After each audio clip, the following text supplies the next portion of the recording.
Akalla 'yan bindiga sun yi garkuwa da matasa 50 daga hanyar Sokoto zuwa Gusau. Masu kallon mu tare da sauraron mu barkamu da sake kasancewa da ku a cikin wani sabon shiri wanda yake zuwa muku kai tsaye daga Hausa Media Cycle. In wannan shine zuwan ka na farko, ka danna subscribe don mun samun sababbin shirye-shirye da zarar mun dora. Labarin da ke fitowa daga jihar Zamfara ya tabbatar da sace matasa akalla guda 50 a hanyar Sokoto zuwa Gusau ranar Asabar 11 ga watan Yuni. Kamar yadda jaridar Legit ta rawaito, yawancin mutanen da aka sace 'yan kasuwa ne da ke sai da wayar hannu a shahararriyar kasuwan nan da ke Gusau da ake kira da Bebeji Plaza. Da yake tabbatar da faruwar lamarin ga wakilin Legit, daraktan hulɗa da jama'a na ƙungiyar 'yan kasuwar Bebeji Plaza Zirkibulu Muhammad ya ce lamarin ya ritsa da su ne suna cikin tafiya a motocinsu da masu garkuwa da mutanen suka kama su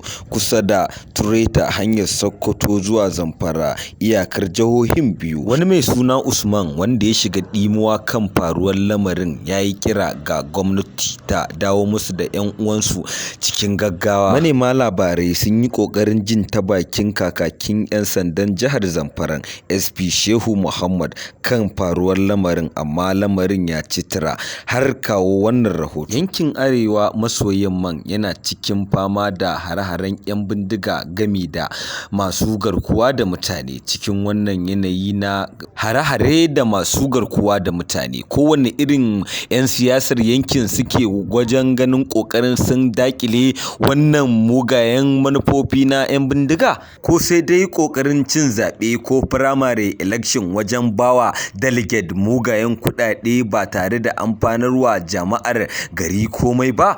To ya kamata talakawa ka yanke wa kanka hukunci. Masu kallon mu tare da sauraron mu duka-duka anan muka kawo ƙarshen wannan rahoto. Kai dai kasance da Hausa Media Cycle domin samun sababbin shirye-shirye da zarar an ɗora.